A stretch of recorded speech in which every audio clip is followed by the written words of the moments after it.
Bonjour, bienvenue dans mon second numéro de podcast tricot, Master of Socket. Donc la dernière fois c'était le premier, c'était un peu chaotique.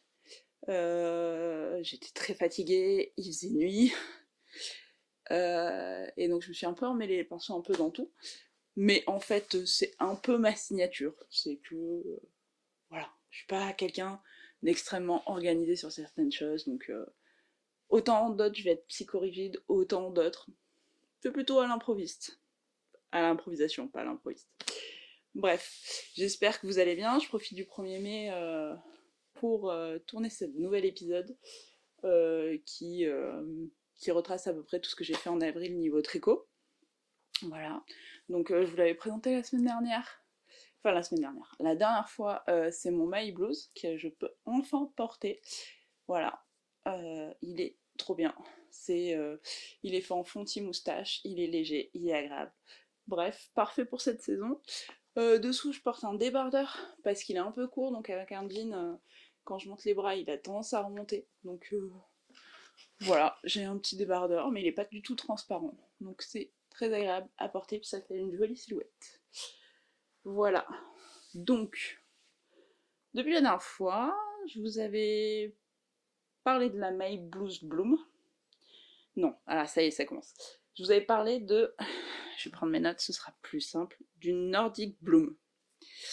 Donc c'est un gilet qui se tricote en jacquard en rond et après on vient sticker, donc couper au milieu.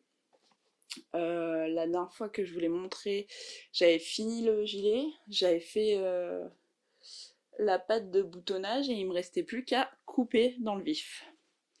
Je vous mets une petite vidéo de moi en train de couper dans le vif. Et ben je peux vous dire que c'est assez flippant.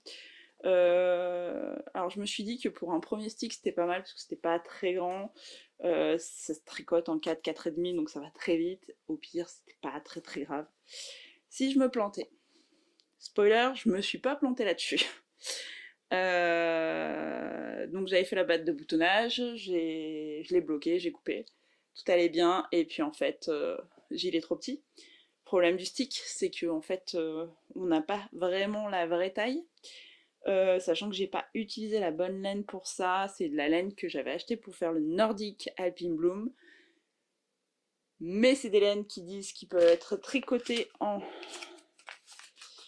2,5 jusqu'à 4 mm. Je me suis fait avoir. En fait, ça se tricote pas du tout en 4. Donc j'ai doublé la laine.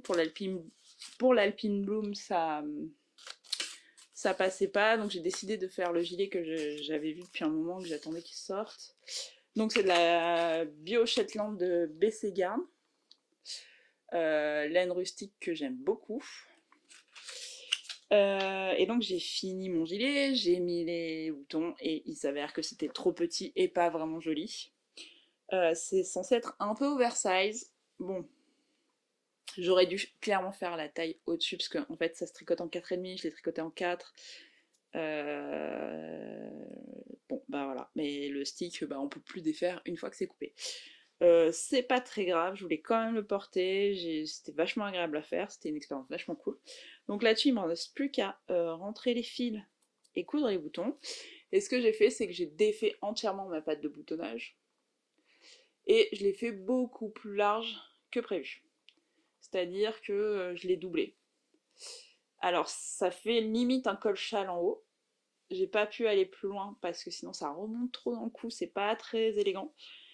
Et en fait, sur une robe ou sur une chemise, ça passera très bien. C'est pas l'effet escompté, c'est pas l'effet du patron, c'est pas ce que je voulais, mais c'est pas grave, c'est portable, ça me plaît beaucoup. Donc, est-ce que je vais le refaire? Clairement, avec le bon échantillon. Voilà. Et quitte à le faire à une taille plus grande pour qu'il soit un peu plus oversize. Voilà, donc bah, hop, l'intérieur de mon jacquard. Le jacquard, c'est une grille qui se retient vachement bien. Ça se tricote vite. J'ai mis combien de temps pour le faire? J'ai mis 28 heures et 30 minutes. Donc même en reprenant mes erreurs là. Voilà, donc la pâte de boutonnage. Après, on fait un rabat à l'italienne. Et c'est très cool. Voilà, pareil, les manches sont un poil trop petites. Je pense que j'ai relevé un poil trop de mailles sur les manches pour faire la bordure. Mais si j'en avais à ramasser moins, enfin relever moins, je pense que ça aurait été trop serré au niveau des bras. Voilà, quoi dire d'autre? Il n'y a pas de... À part le stick, franchement, il n'y a pas de truc ultra technique. Voilà, je vous l'enfile. Alors ça n'a rien donné là-dessus, mais... Donc oui, il faut que je rentre les 3 fils de la nouvelle encolure et que je couse les boutons. Ah, j'aurais pas dû mettre cette montre. Voilà. Donc vous voyez, ce que je vous disais, c'est que ça monte un peu dans le cou, là. Bon, c'est pas très grave. Voilà, hop. Et puis, c'est parti mon kiki. Donc la vibe, j'aime beaucoup la vibe, il est vraiment très cool. Je pense que je vais me le faire en vert et blanc, comme sur le patron, parce que j'aime beaucoup, et puis je vais voir, mais je vais peut-être aller taper chez Dererum Natura pour en faire. Quoi dire d'autre? Alors attendez, parce que cette fois j'ai tout noté. Donc j'ai utilisé donc de la BC Garn Bio Shetland. J'ai pas noté les coloris, je vous les note sur la vidéo. Je vous l'avais donné la dernière fois. Et donc, en couleur principale, j'ai utilisé 190 grammes. Donc en fait, j'avais une quantité pull. Donc j'ai doublé mes écheveaux, mes pelotes pour tricoter. Donc j'ai utilisé 190 grammes de couleur principale et 30 grammes de couleur contrastante. C'est que dalle, c'est trop bien. Tricoté en 4, j'ai utilisé 4 pelotes et demie, enfin l'équivalent de 4 pelotes et demie, puisque comme je disais, j'ai doublé, donc il m'en reste vraiment beaucoup. Et on est sur une laine qui fait 50 grammes pour 280 mètres. En même temps, je pense que je devrais plus me fier au mètre grammage, encore que la moustache. Bah voilà, ça c'est les 2 laines achetées pour faire un Alpine Bloom. Donc je ne vous le conseille absolument pas, ni la moustache, qui est pareil en 2,5-4, hein, annoncé 2,5-4 ou 2,5, 3,5, ça ne marche pas. Ça c'est tricoté en 3 et c'est un peu lâche. Hein. Mais voilà, donc c'est... Bref. Et voilà, c'est une laine assez fluide, assez loose, qui s'étend pas mal au blocage, c'est assez agréable. Alors après on est sur une laine rustique, donc ça pique forcément, mais elle est très agréable. Moi je l'aime beaucoup. Voilà, quoi vous dire d'autre? Et ben oui, non, si, ce que je voulais dire c'est que la moustache, le grammage métrage pour l'Alpine Bloom, sur le papier fonctionnait. Donc voilà, je ne sais pas. J'ai la poisse. J'ai toujours pas commandé la laine pour ce fameux Alpine Bloom. J'hésite entre deux laines, donc la Dererum Natura ou Retrosario. Je ne sais plus quelle qualité de laine. Je continue à réfléchir avant de la commander, puisque je suis assez minimaliste dans mes projets. La dernière fois c'était un peu chaotique, mais vous allez voir, j'ai fini 2 projets et j'en ai 2 en cours. 3 en cours. Ce qui est pas énorme, et j'ai pas acheté grand chose comme laine. Bref. Voilà, donc je suis très contente. Je vais mettre... Oui, je suis très contente. Donc ma grand-mère faisait du tricot, de la couture, de la broderie, du crochet. Et elle avait la tendance, la manie de garder tous les boutons. Quand une fringue était trouée, abîmée, et qu'elle pouvait pas la donner, elle pouvait pas la réparer, et elle la jetait, elle récupérait les boutons systématiquement dessus. Donc j'ai une collection de boutons dépareillés assez impressionnante. Et donc, je vais pouvoir mettre ces boutons qui me font penser à ma mamie dessus. Voilà, j'en ai 3, c'est parfait, ils sont en bois, ça ira parfaitement. J'avais hésité avec ceux-ci, qui aussi me rappellent énormément ma grand-mère. C'est des boutons qui m'ont marqué dans mon enfance, je ne sais pas pourquoi. Ceux-là, ils sont en bois, où c'était vraiment... je sais pas. Et bref, j'ai hésité, mais ce sera plutôt ceux en bois. Voilà, j'espère aussi que le focus est mieux et gère mieux par rapport à la lumière. Voilà, on va s'améliorer au fur et à mesure. Ça restera chaotique parce que vous allez voir là, c'est moi qui ne fais pas d'échantillon ou vaguement qui prend pas en compte certaines choses. Donc bah, je me retrouve avec un stick un poil trop petit.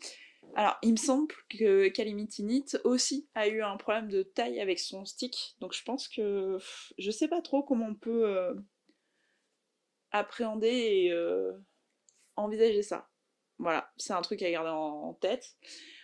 Mais sinon, pour ce qui est du stick, c'est extrêmement flippant, extrêmement angoissant, mais en fait, ça se passe bien, ça va. Seule erreur que j'avais fait, mais qui est pas très grave, mais je pense que ça aurait été plus simple, c'est que, donc, là, bah, je vais vous montrer. En fait, on fait 5 à 7 mailles de mailles alternées, donc entre les deux pans. Je vous mettrai une photo où bah, vous verrez sur la vidéo du coupage de stick. Et en fait, il s'avère que ça, normalement, on alterne. Et je ne sais pas pourquoi je n'ai pas fait une bande jaune, une bande rouge, une bande jaune, une bande rouge. Ah, j'ai fait jaune, rouge, et j'ai alterné, un peu comme du point de riz. Enfin, pas comme du point de riz, mais en fait, j'ai alterné les couleurs. Et en fait, bah, pour couper la bande centrale, bah, à un moment donné, je savais plus où je devais couper. Pareil pour quand j'ai renforcé au crochet. Pareil, je savais plus quel brin je devais prendre ou quoi. Donc ne faites pas ça. Surtout si le premier stick, c'est un peu... ça va que moi, c'est une bande... qui, ouais, c'est la longueur de la fleur, quoi. Mais voilà. Aussi, oui, il y a un truc que j'ai fait, c'est que j'ai rallongé cette partie-là. Normalement, je crois qu'il y a un seul rang qui arrive au-dessus de la fleur avant l'emmanchure. Je l'ai rallongé parce que je m'étais bien rendu compte que ce serait pas assez long. J'ai bien fait. Je pensais que ça s'étirerait un peu plus au lavage, mais bon, enfin au blocage. Mais ça va très bien. C'est un petit gilet et je le refais. C'est sûr et certain. Je pense que je vais me le refaire pour cet automne. Donc premier projet terminé. J'ai 3 fils à rentrer, mettre les boutons et c'est bon. Donc je viens de terminer à l'instant un t-shirt.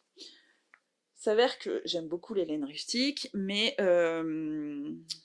j'ai pas un stash énorme, mais j'ai des trucs que j'ai que j'avais acheté pour faire des projets, etc., qui en fait me parlent plus vraiment, je savais pas trop quoi en faire.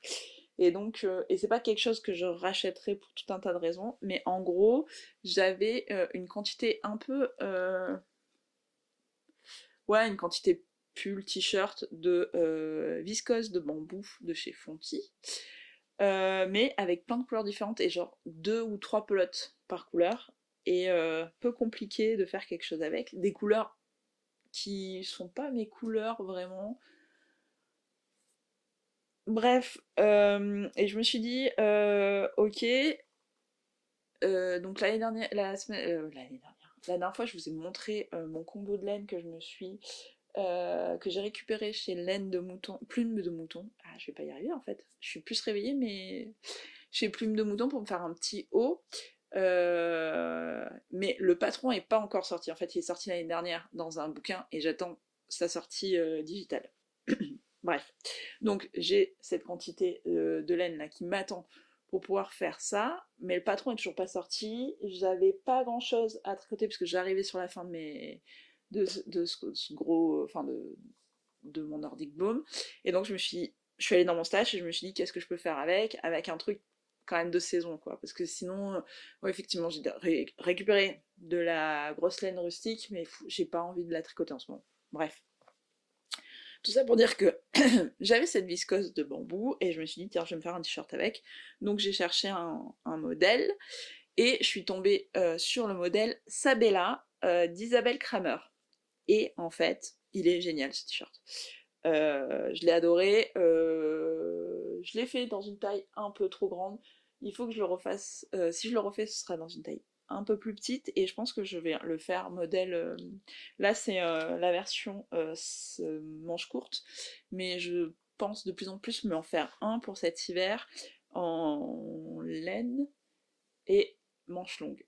Voilà. Donc, voilà la bête. Alors, les couleurs, j'ai regardé sur Fonty, en fait, je pense ils sont en train de l'arrêter, cette gamme, puisqu'ils ont plus trop de couleurs. Toutes ces couleurs-là, je pense que ça fait bien 5...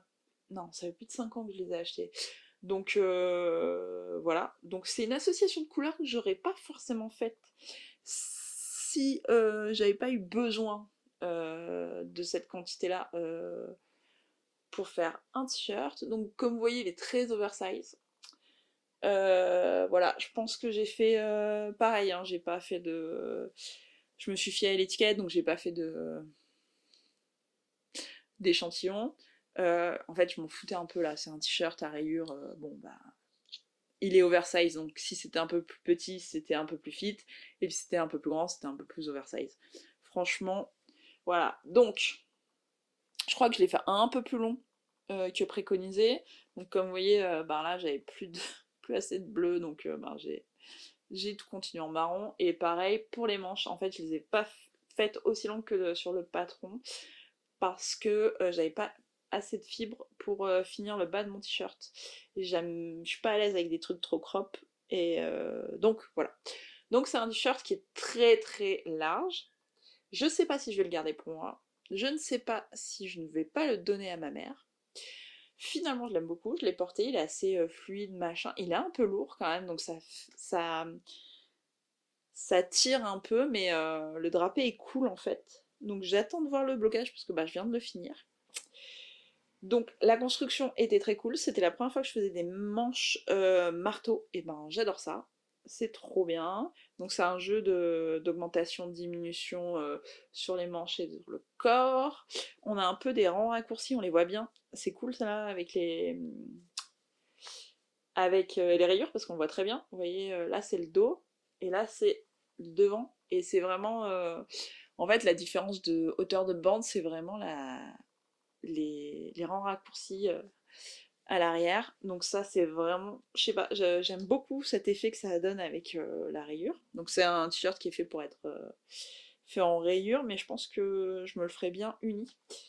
Quoi dire de plus? Les finitions, en haut il y a pas de cote, rien. Alors après on est sur une merde jersey, tout ce qu'il y a de plus basique, à part un petit twist sur le côté pour faire un effet couture. Ça c'est assez sympa. Et après, pareil, un jeu de mailles glissées, etc. pour les finitions. Et après, c'est tout en A-cord. Et ben, c'était très cool à faire. J'ai mis 37 heures et 57 minutes pour être exact. Ça se tricote assez rapidement. Ça se tricote en 3,25, 3,5. Quoi dire de plus? Va falloir que je rentre tous les fils. Seul truc de la viscose de bambou, c'est que je pense, je sais pas ce que ça va donner au blocage parce que c'est la première fois que je le tricote comme ça. Et je trouve que c'est pas très agréable de relever des mailles là-dessus. Voilà. Ça fait des trous, encore plus que sur de la laine. Euh, et en fait, il n'y a pas cette élasticité. Enfin, je sais pas comment expliquer, mais c'est ouais, c'est le truc des fibres végétales. Il y a un côté un peu, je sais pas. C'est pas les fibres que je préfère tricoter clairement, ni crocheter.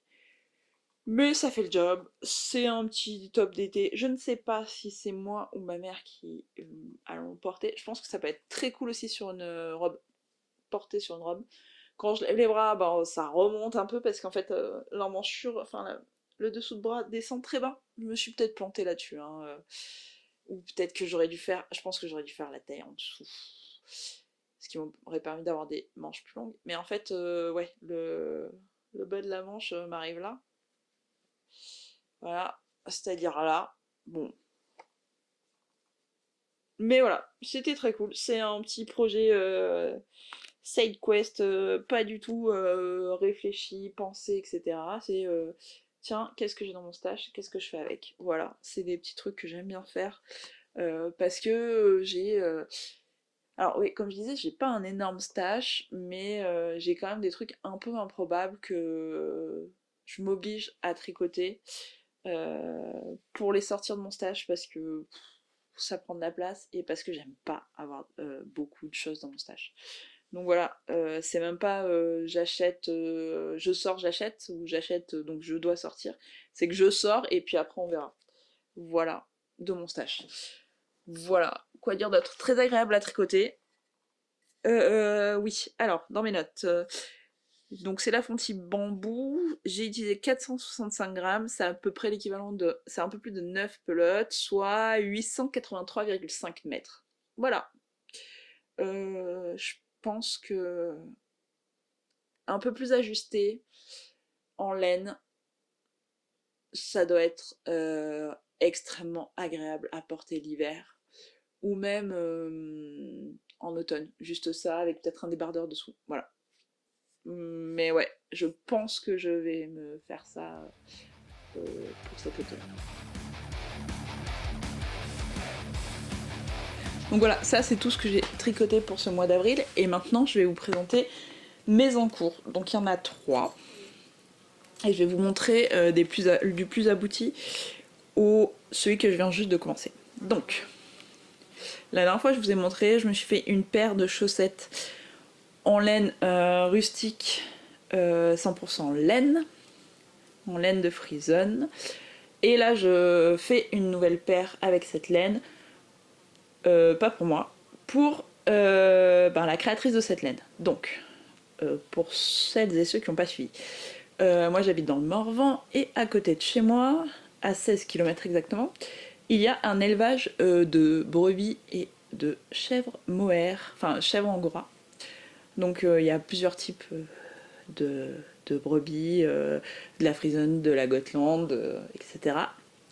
Et donc Cécile et Yélis élèvent ces animaux et font transformer leur laine et leur poils en laine à tricoter, mohair ou laine à feutrer. Ils teignent eux-mêmes donc leur laine une fois filée. Et donc là on est sur la Voie lactée, donc c'est de la laine peignée Frisonne, coloris, alors c'est pas le Kandinsky, je ne sais plus quel coloris, et le naturel. Voilà, et donc je fais une paire de chaussettes à Cécile pour qu'elle puisse aussi tester sa laine en chaussettes. Alors moi depuis j'ai porté énormément les miennes, notamment en rando, c'est trop agréable.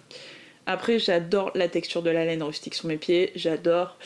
qu'est-ce que j'adore? J'adore marcher sur le jonc de mer pieds nus.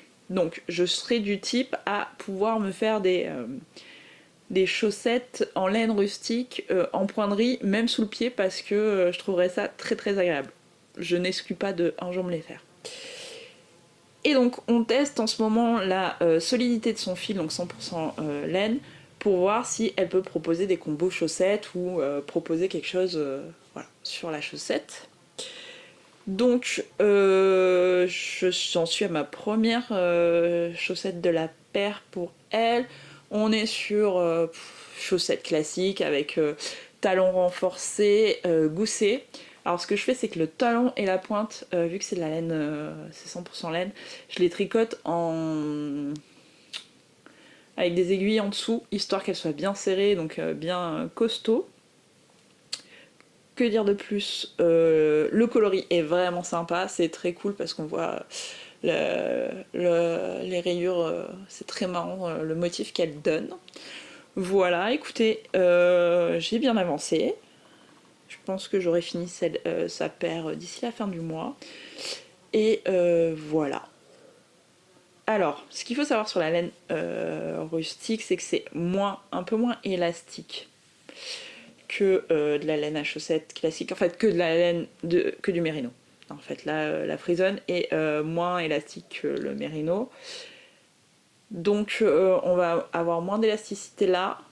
Donc c'est pour ça que j'ai travaillé les codes bien pareil, avec des aiguilles en dessous de ce qui est préconisé. Et donc voilà, donc je réfléchis et je travaille avec Cécile à voir qu'est-ce qu'on peut montrer dans ces laines, ce qu'on peut faire, etc. C'est trop bien d'avoir l'envers du décor. Il y a un autre truc ici que j'ai terminé mais que je peux pas vous montrer parce que je l'ai donné à Cécile. J'ai monté un tube comme ça avec la même laine, avec ses coloris pleins. Donc le blanc, le gris qui est naturel aussi, le violet, le vert et c'est tout. Oui, c'est ça. Oui, blanc, gris, violet et vert.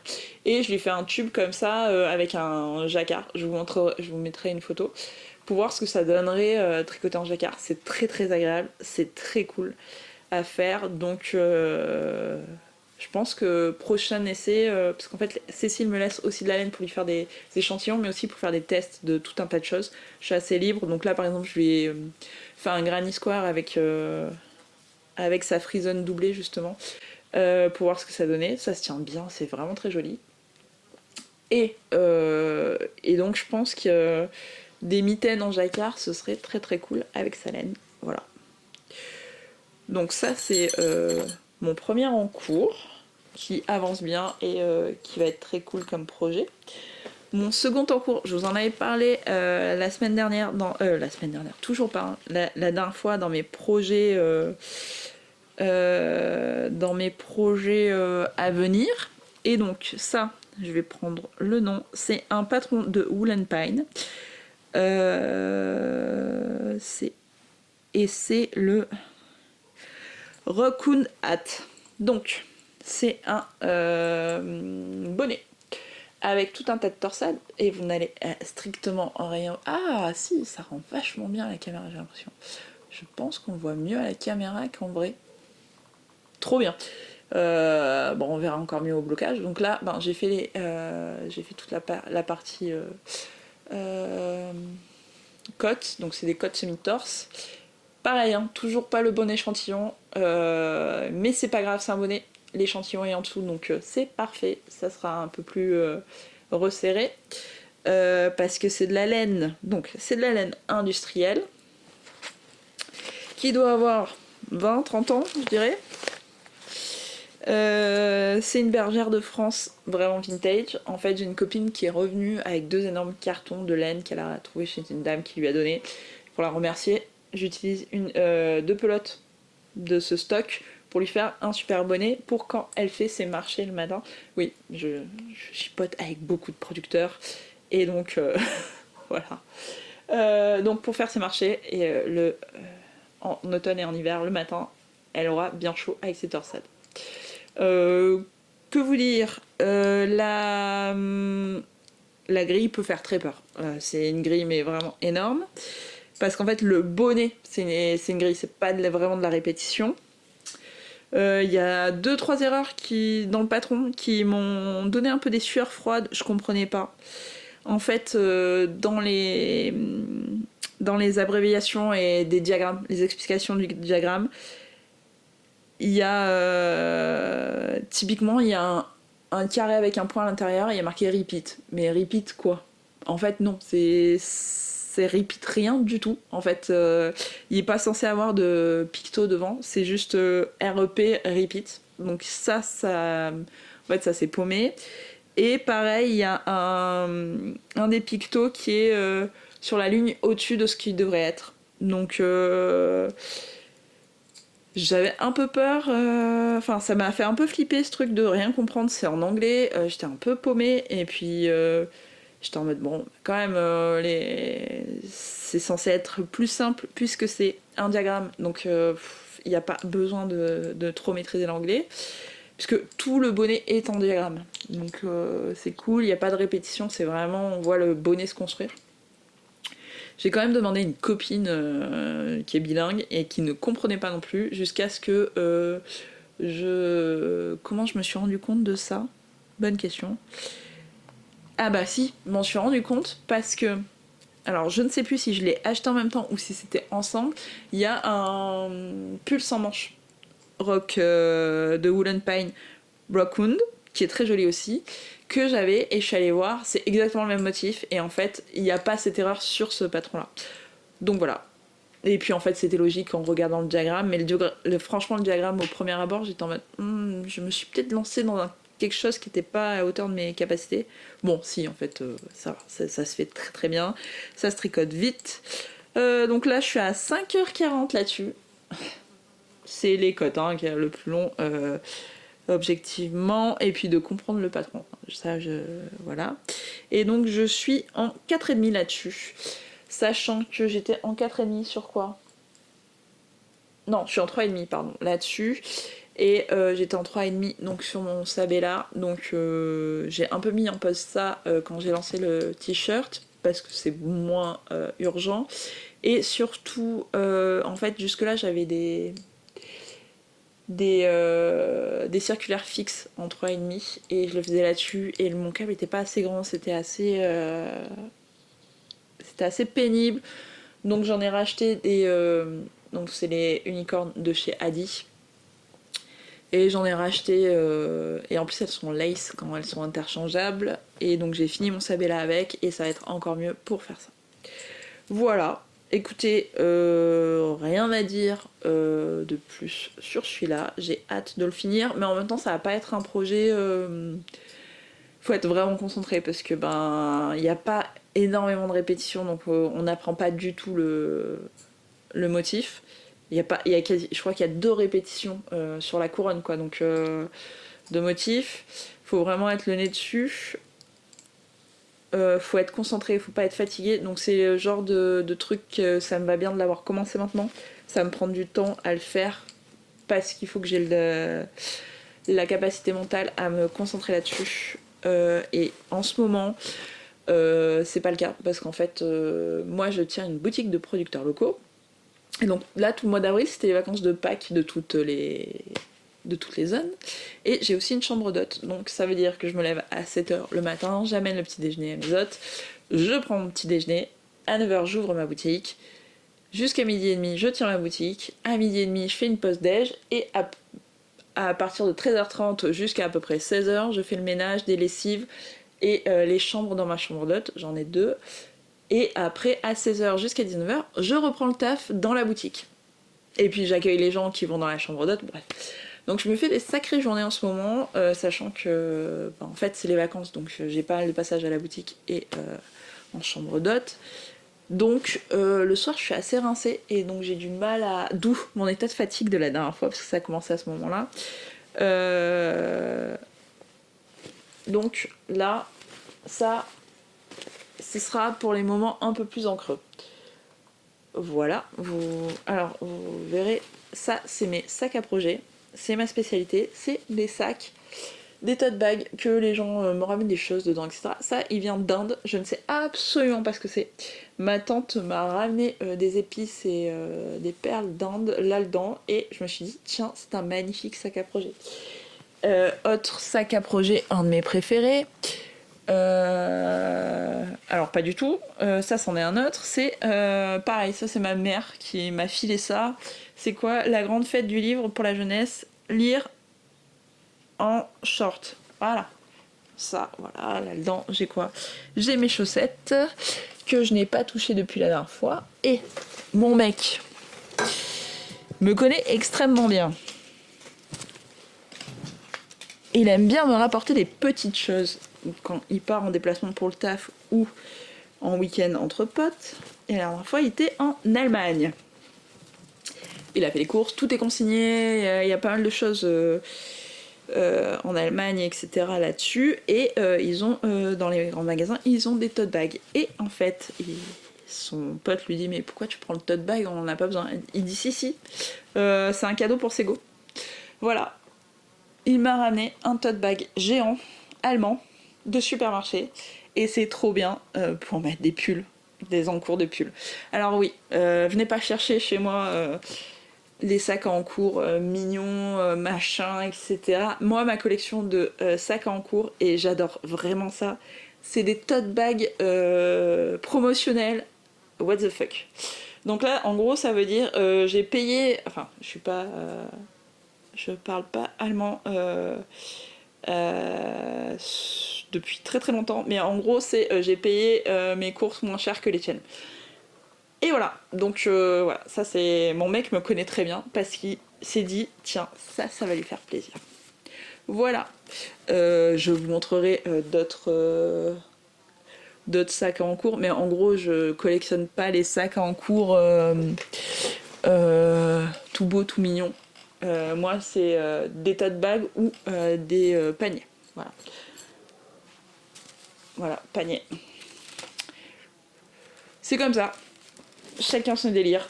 Mais j'aime beaucoup voir les sacs à projet chez les autres. Je trouve ça très joli. Et puis les motifs sont très beaux. Et puis à chaque fois je me dis ah. Et puis en fait non. non, je craque pas parce que je trouve ça très beau. Mais ça me. Voilà, j'ai mes tote bags promotionnels. Ça me fait beaucoup plus marrer. Et ensuite, donc, pour terminer, c'est quand c'est il y a 2-3 semaines.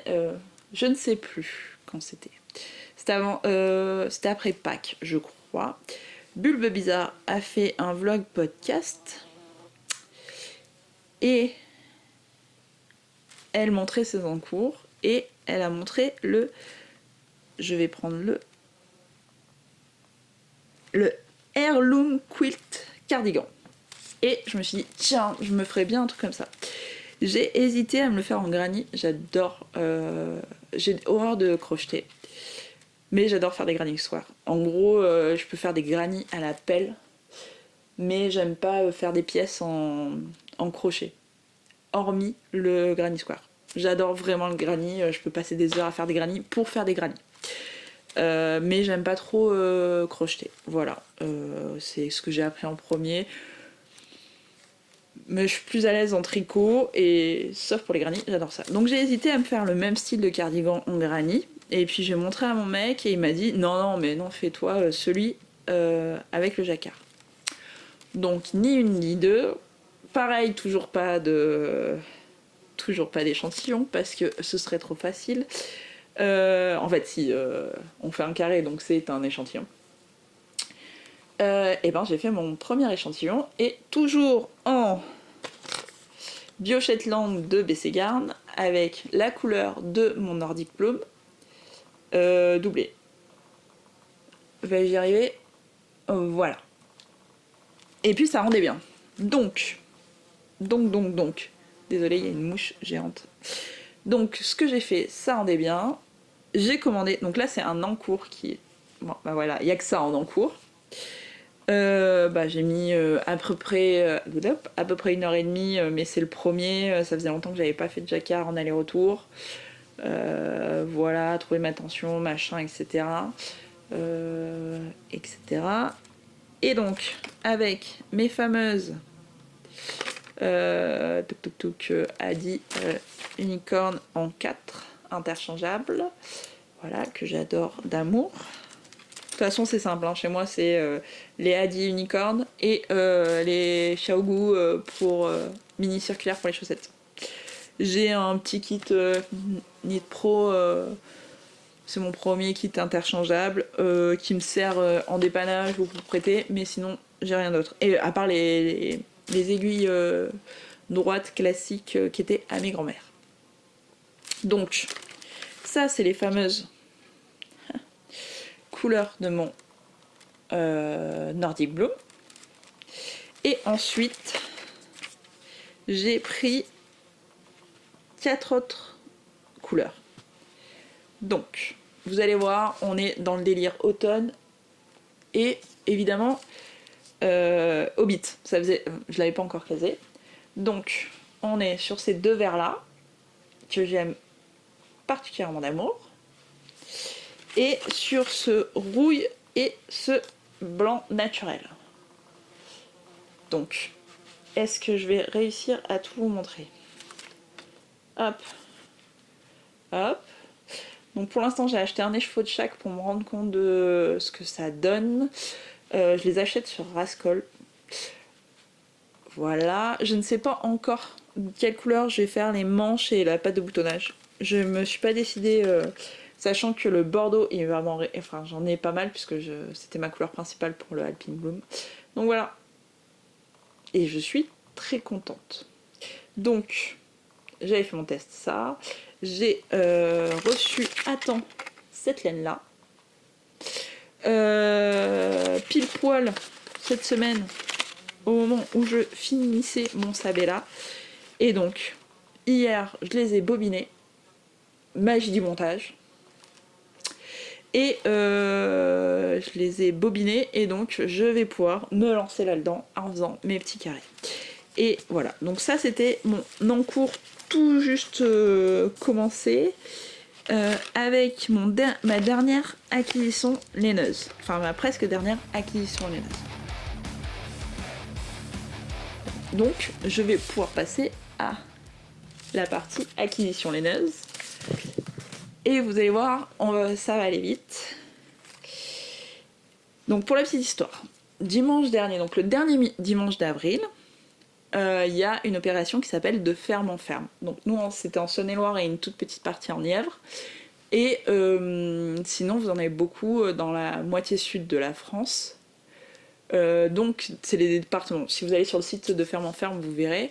Donc c'est pas avant l'année prochaine. Mais en gros le principe c'est que vous avez sur le département, vous avez des fermes qui vous accueillent pendant 2 jours où vous pouvez venir découvrir ce qu'ils font sur une ferme. Donc vous avez des maraîchers, des éleveurs bovins, des éleveurs ovins, etc. Des apiculteurs. Des gens qui font fruitiers. Par exemple, je sais que dans les Bouches-du-Rhône, il y a des gens qui font des olives, des amandes, des choses comme ça. Donc vous pouvez aller voir la transformation, ils vous expliquent leur métier. Il y a souvent des animations, il y en a où vous pouvez manger, etc. Et vous avez aussi des gens qui font de la laine. Donc, ma copine Plume de Mouton Cécile a fait de ferme en ferme et des portes ouvertes. Donc le dimanche après la fermeture de la boutique, je suis allée lui filer un coup de main. Parce qu'en fait souvent ils font appel à des bénévoles qui viennent les aider. Donc chez Cécile on pouvait aller voir les animaux. Je vous ai posté quelques photos, je suis allée voir les animaux aussi, voir les bébés. C'est quichou, c'est vraiment quichou. Et Cécile expliquait la laine. En fait, tous les stades de transformation de la laine, ce que c'est la laine, le mohair, etc. Et elle faisait une démonstration de filage devant les gens. Parce que les gens qui étaient là n'étaient pas forcément des tricoteurs et tricoteuses ou des gens qui s'y connaissent en laine. Donc c'était vachement instructif, c'était vachement cool. Il y avait un petit jeu où il fallait, on avait juste du poil et il fallait déterminer de quel animal ça venait. Je me suis pas trop plantée, à vrai dire. Je crois que j'ai juste confondu à mon grand... je me suis moi-même outrée le mohair et l'angora. En gros, j'ai confondu les deux angoras. Bon, je pense que vous pouvez me jeter des pierres. Et donc Cécile, elle a un troupeau, elle a pas mal de choses, donc c'était très cool. Moi, je l'ai aidée à la boutique et je l'avais pas vu en vrai, ce coloris-là de mohair et soie. C'était sur le papier, c'était le dernier qui restait. Est-ce que vous le voyez bien? Voilà. À la fin de la journée, j'ai craqué, je l'ai acheté. Il s'est avéré qu'il restait un deuxième écheveau comme ça. Donc c'est elle-même qui le teint. Mais une dame l'a acheté et puis je savais pas quoi en faire, donc j'en ai pris qu'un. J'aurais peut-être pu en prendre 2, je ne sais pas. Donc on est sur le mohair et soie, Plume de Mouton au Folin, qui n'a pas de nom de coloris, en fait en tout cas je l'ai pas, qui est teint à la main, à la ferme, label GOTS, 80% de mohair, 20% de soie, mohair de chèvre que j'ai gratouillé et que j'ai papouillé évidemment, et on est sur 112 mètres pour 25 grammes. Donc j'ai pris juste 25 grammes, j'aurais pu en prendre 50, je ne sais, et là je déteste Cécile pour ça, parce que c'est quelque chose que j'ai horreur de faire, et que je ne fais pas, acheter de la laine sans savoir quoi en faire. Bon ok, c'est du mohair, c'est pas de la laine. Acheter du mohair ou de la laine sans savoir quoi en faire, et bien évidemment je l'ai acheté parce que le coloris est merveilleusement beau. Voilà. Quoi en faire? Ouais, c'est pas comme si c'était des bleus que j'aime quoi. Je ne sais pas ce que je vais en faire. Je vais peut-être le garder précieusement jusqu'à l'année prochaine et qu'elle ressorte cette couleur-là. Qui sait? Voilà. Si vous avez une idée, vous pouvez me la donner. Voilà. Et quoi d'autre? Et évidemment, en rentrant, j'ai réfléchi. Je me suis dit, tiens, qu'est-ce que je pourrais faire, machin, j'aimerais bien me faire un truc en mohair, avec le mohair et soie de plumes de mouton, pour tout un tas de raisons, parce que c'est très agréable, c'est léger. Je déteste profondément tricoter le mohair tout seul, donc, il faut le savoir. Mais en même temps, son mohair est magnifique, ses couleurs sont magnifiques, et je me suis dit, j'aimerais bien trouver un truc à faire avec le mohair que je porterai, mais que je peux aussi affiler à Cécile quand elle va à des expos pour que les gens puissent se rendre compte. Et je cherche, pour vous donner le nom,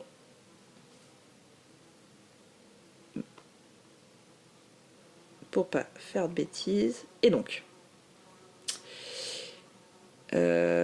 tous mes petits hauts, la dernière fois je vous ai présenté des hauts inspirés du Seigneur des Anneaux, qui sont d'ailleurs la laine, la haut folin et voie lactée, le combo que j'ai acheté la dernière fois, c'est pour un modèle inspiré du Seigneur des Anneaux, toujours par la même designeuse qui est Fable Knitwear. Et donc, j'aime beaucoup cette designeuse. Il s'avère qu'elle fait des choses très cottagecore, mais un peu médiéval, enfin, ou très vintage années 50. Donc, et j'aime beaucoup, beaucoup ce qu'elle fait. Il s'avère qu'elle a une blouse en mohair qui peut faire un peu petite maison dans la prairie ou hobbit. Et c'est avec des couleurs claires, et je me dis qu'avec des couleurs foncées, ça peut être pas mal. Donc, j'ai commandé à Cécile de quoi faire après mes calculs. J'ai fait des calculs, et là, je vous le dis, je ferai un échantillon et je ferai gaffe, parce que là, ce sera pas rock'n'roll. Donc, normalement, je récupère ça la semaine prochaine. Parce que tant que le modèle que je veux me faire de pull sans manche n'est pas sorti, voilà. Donc je vais commander ça pour être sûr. Alors même si je le fais pas de suite, c'est pour être sûr d'avoir la laine, parce que Cécile a des petites quantités, donc et comme c'est sa propre laine, elle est ils sont limités dans ce qu'ils produisent, quoi. C'est pas comme chez une teinturière qui va avoir un stock défini, mais qui, quand elle n'a plus une base, peut en recommander. Là, non. En fait, non. Faut attendre la tonte. Voilà. Et puis après, la transformation. Bref. Donc je me suis dit que j'allais lui commander maintenant pour être sûre de l'avoir, parce qu'elle a le coloris qu'elle a un peu pensé pour moi en plus, que j'avais pas encore pris parce que je savais pas quoi en faire. Et donc... ce mohair là, je vais en faire une blouse, donc je ne sais pas pour quand, donc j'ai commandé ma laine, normalement je l'ai la semaine prochaine, on se voit la semaine prochaine, et donc je la mets de côté, et puis quand j'ai fini mes 2 encours, mon encours, quand j'ai fini au moins un gros encours, je pourrais me lancer dedans. Donc je suis assez contente, j'ai hâte de voir ce que ça donne. Voilà. Donc c'est un achat laineux qui n'est pas encore fait, mais qui est en cours de transaction, on va dire ça comme ça. Et pour terminer, je me rends compte que je me suis même pas présentée dans l'intro. Donc, pour celles et ceux qui ne me connaissent pas, moi sur les réseaux sociaux et sur Ravelry, je me nomme Master of Sockets. Il y a 2 ans de ça, si je dis pas de bêtises, j'ai lancé une boutique en ligne d'accessoires et papeterie pour le tricot chaussette. Et donc j'ai commencé l'aventure avec ceci. Le carnet à chaussettes. Donc moi j'aime tout ce qui est rock'n'roll, j'aime le métal, tel que vous me voyez là, j'aime bien aller pogoter en fausse dans les concerts de métal. Enfin, je suis plutôt hard rock que métal. S'il y a des connaisseurs et connaisseuses dans le coin. Et donc, j'ai sorti ça il y a 2 ans. C'est un carnet où on répertorie tous les modèles de chaussettes qu'on tricote. Voilà. Donc dedans, on va y mettre le modèle, le nom du patron, le nom de la designeuse ou du designer, l'échantillon. Ouais, j'ai pensé aux autres qui font des échantillons. Quelle laine on utilise, quelle technique, quelle construction, quel type de talon, des notes personnelles, est-ce qu'on refait, oui, non, et on peut même les colorer. Donc vous l'avez peut-être vu passer chez Lysandre, qui en a parlé plusieurs fois, et je l'en remercie. Et vous pouvez retrouver ma papeterie dans ces challenges aussi de l'année, de ces chaussettes. Donc voilà, nous avons été coupés. Donc je disais que vous pouviez me retrouver sur les challenges de Lysandre, sur son challenge chaussettes de l'année. Donc voilà, et ça vous pouvez le retrouver sur mon site internet masterofsockets.fr. Donc ça c'était le premier carnet que j'ai sorti. Ensuite j'ai sorti, alors il est pas... Normalement je coupe là, j'ai pas eu le temps de le faire, et puis comme la dernière fois je vous avais pas montré, je me suis dit tant pis. Mieux vaut fait que pas fait. Donc j'ai sorti le carnet à laine, donc c'est... Là on est sur un format A5 et là on est sur un format A6. J'ai sorti un petit carnet à laine de stash pour faire un inventaire de laine. Alors je sais, j'aurais pu l'appeler carnet à pelote ou carnet à fibre parce que il y a plein de trucs qui ne sont pas de la laine. Bref, c'est pas grave, on s'en fout un peu. Donc dedans vous pouvez y rentrer la marque, la composition, est-ce que c'est superwash, artisanal, industriel, le poids, le métrage, les aiguilles, combien de pelotes vous aviez acheté, le prix, utilisé pourquoi, quel projet, les restes, machin, les couleurs, coloris, lavage, température, notes, est-ce que vous rachetez oui, non, et même colorier la petite pelote qui est là. Mais en même temps, suis-je bête parce que je vous ai ramené les versions comme ça, mais moi j'ai mes versions à moi qui sont remplies. Donc, typiquement, hop, vous voyez, je l'ai rempli comme ça, et vu que, comme vous avez vu, j'aime bien voir combien de temps je mets un projet, je mets le temps de projet en haut, voilà. Donc ça donne ça avec les couleurs. Ça, est-ce que je peux... Oui, on s'en fout. La grille, puisque c'est moi qui l'ai dessinée, et vous voyez là, et puis souvent quand je fais une grille moi-même, je la mets dedans. Voilà. Donc ça c'est le carnet à chaussettes. Alors, hop, voilà. Et ensuite, non, j'ai mon carnet à laine qui est rempli effectivement juste ici. Mais oui, mais en fait j'avais tout là. J'aurais pu vous le présenter le dernier podcast parce que j'ai toutes les... Je l'avais tout à portée de main. J'y ai juste pas pensé. Allez, fatigue. Et donc le carnet de laine, où moi je... Effectivement. Alors moi je vais plutôt y mettre, comme je disais, mon stash est petit, donc je vais plutôt y mettre les laines que j'aime bien et que je veux retrouver et que je veux savoir où j'ai acheté et ce que j'en ai fait. Et donc ce que je fais, c'est que je fais des trous et j'attache la laine ou le mohair, etc. sur ma page. Donc la première c'est la Haut Folin de plume de mouton. Parfait. Jaune et violette, avec une bébé mérino que j'avais tricoté ensemble. Et donc voilà. Donc comme vous pouvez le voir, j'aime bien. Alors là j'ai pas colorié, mais voilà. J'ai ma baby alpaga, etc. Et donc c'est assez cool pour retrouver son stash. On m'a dit, hey, toi ça marche peut-être pour toi, mais pour ceux qui sont un peu psychopathes du stash et qui aiment collectionner la laine, c'est un peu juste. Et effectivement, je réfléchis à faire un truc plus conséquent pour les stages plus conséquents. Donc toujours à retrouver sur ma boutique.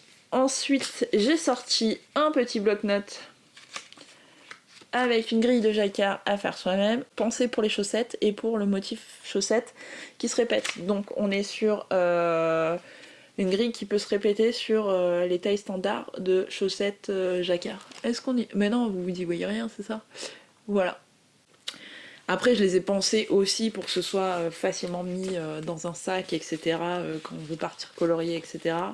Et puis, c'était vraiment pensé pour la chaussette à jacquard avec des grilles de jacquard qui se répètent. Voilà.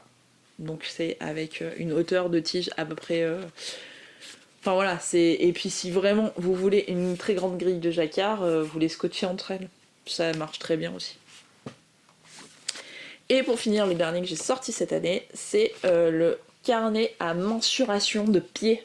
C'est un répertoire du pied de vos proches. Voilà. Donc, toujours sur le thème rock'n'roll. Donc ça c'est la première page. Petite nouveauté, c'est que dedans vous avez comment prendre les mesures du pied pour les novices et une petite grille récapitulative non exhaustive des chaussettes, des tailles, des pointures, longueur, nombre de mailles en fingering et en déca. Voilà.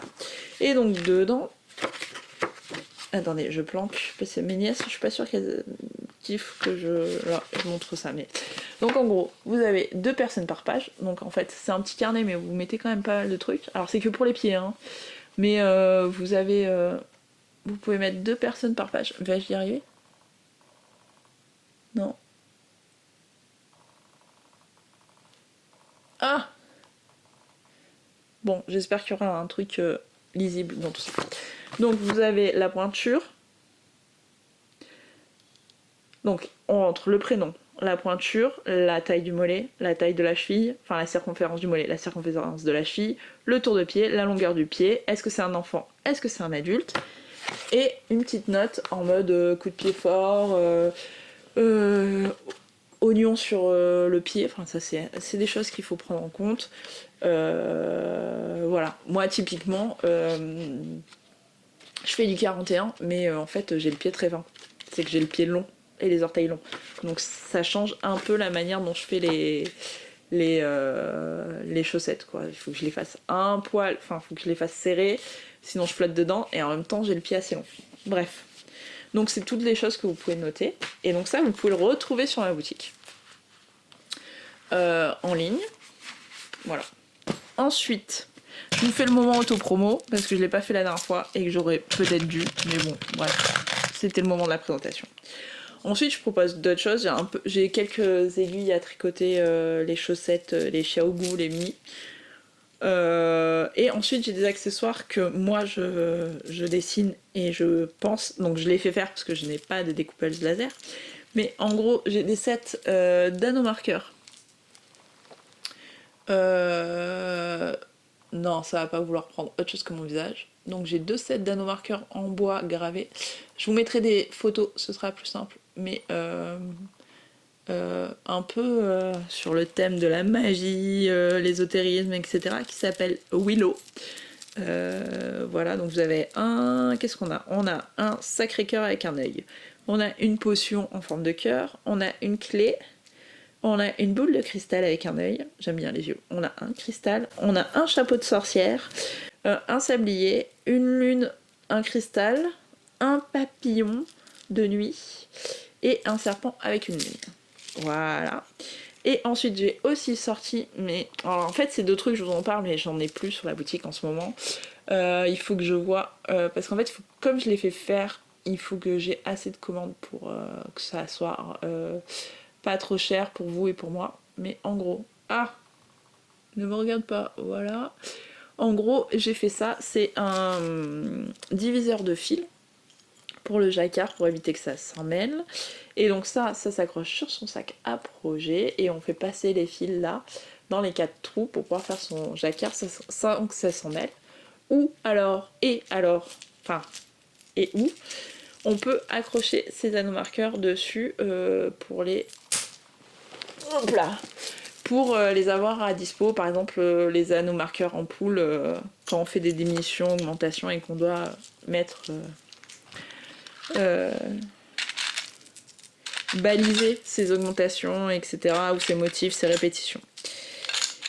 Et dernière chose, ce que je propose, alors je l'ai pas en entier, parce que je les ai pas en entier, parce que ils sont sur d'autres trucs. C'est des sets anomarqueurs donjons et dragons. Donc il y a un set violet, un set vert. Donc c'est des tout petits dés pour jouer au jeu de rôle. Donc il y a toute la collection des dés dedans. en mode anneau marqueur et vous avez aussi le compte-rang. J'ai fait un compte-rang qui va avec le D20 parce que c'est le D20 et le D3. D4. D3. Avec le D4. Voilà. Ça, c'est. Ceux-là, vous pouvez les retrouver encore sur la boutique. Il en reste quelques-uns. Je les fais à la main. Enfin, je transforme. Enfin, je les fais moi-même. Et sinon, à un moment donné. Attendez, je me cache. Je faisais ça. C'est des petits anneaux marqueurs champignons que je sculpte moi-même dans le bois. Mais ça, c'est vraiment en automne ou en hiver, quand j'ai le temps de le faire parce que c'est un peu chronophage. Donc je n'en ai plus du tout sur la boutique et je n'en aurai pas pendant un moment. Voilà, c'était mon moment auto-promo. Quoi dire d'autre ? Eh ben, je pense que pas grand-chose. Je crois que j'ai fait le tour de ce que je voulais vous dire. Comme la dernière fois, c'était chaotique. Mais en fait, ça va être ma signature, je pense. Voilà. Partons là-dessus. Partons du fait que, en fait, je suis quelqu'un de très organisé parce que j'ai des carnets, parce que j'ai un fichier Excel avec mes... j'ai une base de données, en gros, avec mes aiguilles à tricoter, ce que j'ai acheté, que je dois acheter, ce que j'ai prêté, où elles sont, sur quel projet. Je suis un peu psychopathe là-dessus, j'aime bien. Et puis par exemple, typiquement, je vais avoir que les mêmes aiguilles, quoi. J'aime les aiguilles, c'est fini, j'en ai pas d'autres. Bref, je vais être très psychorigide là-dessus. Et puis après, sur faire des échantillons, faire un plan de vidéo. Voilà. Mais bon, ça me va. Si ça vous va, voilà. Merci pour vos commentaires sur la dernière vidéo, merci pour vos abonnements, c'était vraiment très cool. Merci de ne pas vous être moqué de ma première vignette qui était un essai artistique raté, où je voulais donner le ton de cette vidéo et en fait c'était vraiment pas top. Merci à mes potes qui m'ont dit non, retire cette miniature. Et puis écoutez, je vous laisse avec des vidéos. Ah oui, parce que mon truc aussi, c'est que quand je peux, pendant ma pause de midi et demi, 4 heures là, et que je n'ai pas de chambre à faire parce qu'elles sont faites ou parce que les gens restent plusieurs nuits, je prends mon chien, et à 10 minutes à pied de chez nous, on a une forêt, en fait on a de la forêt de partout autour de chez nous, et je vais me mettre dans la forêt et j'ai trouvé un spot pour tricoter, et trop bien. Donc voilà, je vous laisse quelques images de moi en train de tricoter dans une forêt dans le Morvan avec mon toutou, et en fait c'est des moments super agréables. Donc on est le 1er mai, j'ai fermé ma boutique aujourd'hui, en fait en tout cas je ne l'ai pas ouverte, j'ai passé ma matinée à tourner ce podcast, maintenant je vais aller manger et je vais aller tricoter dans mon jardin et ne plus rien faire. Non c'est faux, j'ai des chambres à faire mais bon. Voilà, c'est le plan de la journée, faire le ménage et tricoter. Merci d'être resté jusqu'au bout. Je vous dis à bientôt. Normalement, on se retrouve avec de la nouvelle laine, du mohair que je pourrais vous montrer. Et peut-être des nouvelles choses finies. J'espère. Bon mois de mai.